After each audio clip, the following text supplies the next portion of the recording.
All right, are you ready to dive into some seriously juicy Roman history? We're talking emperors behaving badly, assassinations left and right, family drama that'd put any soap opera to shame. Buckle up. And you know what's really fascinating about this period? I mean, Severus, Caracalla, Alexander Severus, the whole gang. It's not just the personalities. You know, it's bigger than that. Oh, absolutely. It's like watching an empire eat itself. Exactly. It's about power, how it shifts, how these massive empires crumble. And honestly, it makes you think about how fragile the whole system really is. It's like a slow-motion train wreck. Only instead of twisted metal, it's, well, Roman glory biting the dust. Right. And it all starts with Septimius Severus. This guy, he claws his way up from, well, let's just say he wasn't born with a silver spoon. Not even close. Becomes emperor, and then, well, Gibbon doesn't hold back, does he? Gibbon never holds back. He calls Severus this incredible mix of military genius, and let's just say Severus was really into the occult. Obsessed, almost. As if, and Gibbon kind of hints at this, as if Severus looked at the sheer size of the Roman Empire and thought, brute force, not enough. I need something more. Can you blame him? Think about the pressure. Oh, no. You fight your way to the top. You've got to hold on to this empire that's about to come apart at the seams. And on top of all that, you've got to figure out which of your sons is going to take over. And speaking of sons, Caracalla and Geta, they weren't exactly best buds, were they? That might be the understatement of the century. Gibbon compares them to something out of Shakespeare. No way. I'm telling you, this rivalry was off the charts. From the time they were kids, constantly fighting, competing for their father's attention. Awkward family dinners, much. You have no idea. And Severus, maybe he thought he could fix it because he actually declares both of them emperors alongside him. Oh, boy. Talk about a recipe for disaster. You're practically begging for one of them to snap. That's exactly what happened. Caracalla, the older brother, whether it was ambition, jealousy, who knows, maybe a bit of both, he has Geta killed. Assassinated. Brutal. Totally sets the tone for his reign, too. And Gibbon does not let him off the hook. He calls Caracalla, I'm just going to quote this directly, the common enemy of mankind. Wow. That's harsh. Even for a Roman emperor, what do you have to do to get a label like that? Well, based on the accounts we have, he was pretty terrifying. It wasn't enough for Caracalla to just be emperor. He had to eliminate any possible threat. Anyone who even knew Geta disagreed with him, even just looked at him funny. Yikes. Gone. It's like he was haunted by what he did, trying to erase Geta's memory completely. And that's where the story of Papinian comes in. This guy, a brilliant legal scholar, incredibly respected. Caracalla orders him to justify Geta's murder, make it legal. Papinian refuses, chooses death over dishonor. Think about that. Wow. Caracalla, this emperor, could have anything, do anything. And he couldn't even find someone to twist the law enough to make him look good. That's a powerful statement. It really is. Shows that even when you're facing that kind of power, principles can win out. But okay, before we get too deep here, Caracalla's death. Whole other story. We're talking prophecies, chariot races. Don't forget bad luck. Buckets of it. Seriously. The guy kills his own brother, and he's worried about trusting someone. Apparently not Macrinus, at least not until it's too late. So those sealed letters Caracalla hands him, they mentioned a plot. Juicy. Right. And guess who was implicated? No way. Macrinus. Let me guess, he hightailed it out of there as fast as his chariot could carry him. Not exactly. Macrinus, he was a survivor. He took those letters and saw an opportunity. Gibbon suggests that, maybe Macrinus was ambitious or maybe he was just terrified. I mean, who wouldn't be? Right. So he makes sure the assassination attempt is successful. Wow. So much for loyalty. Macrinus becomes emperor. I'm guessing Rome wasn't exactly thrilled to have him around, though. You would be right.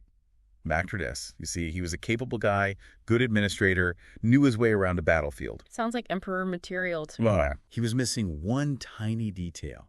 He wasn't a senator. Ouch. Roman politics 101. It's all about who your daddy was. Pretty much. Macrinus was an equestrian.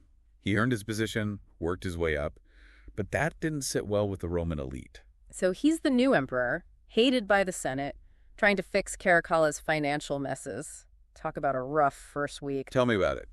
Caracalla, with his lavish spending on the military, left the empire bankrupt. Classic. Macrinus tries to fix it, though.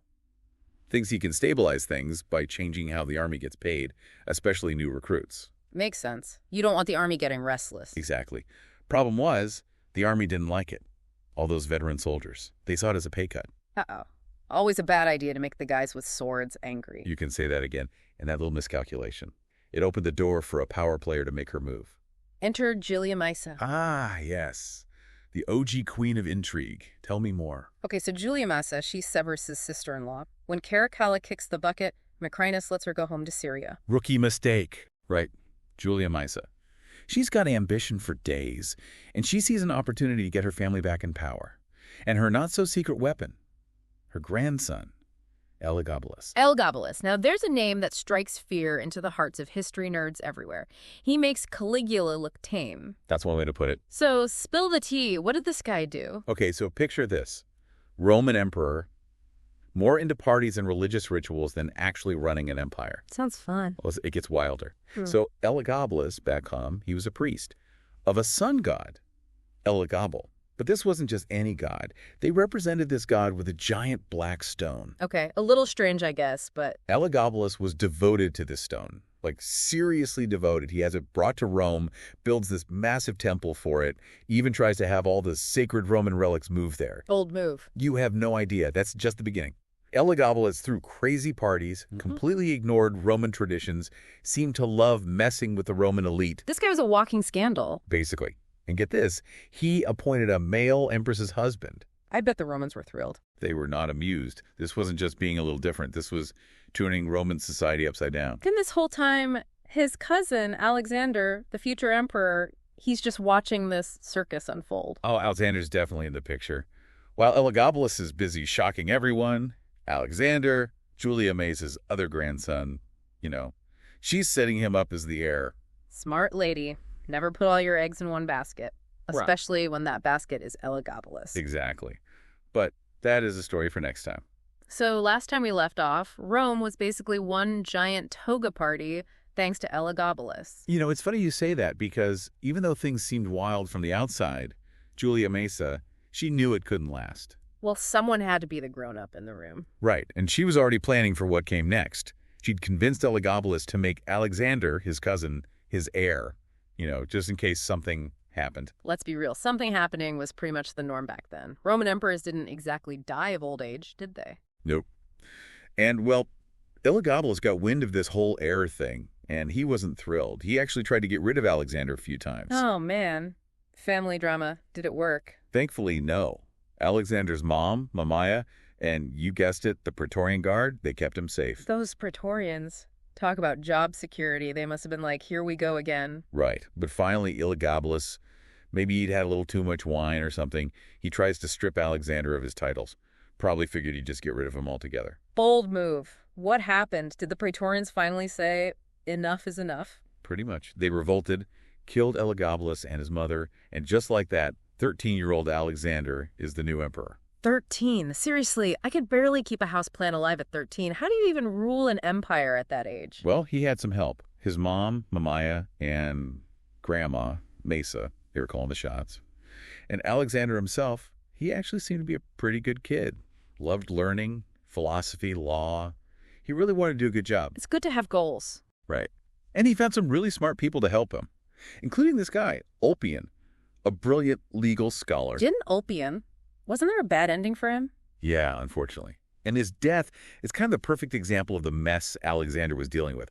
Here's his emperor, wants to fix things, make the empire better, but the system itself is broken. And I'm guessing the people in power weren't too keen on giving up that power. Exactly. Ulpian, he believed in the rule of law, wanted to make things fair. Sounds reasonable to me. Not to the Praetorian Guard. They saw him as a threat.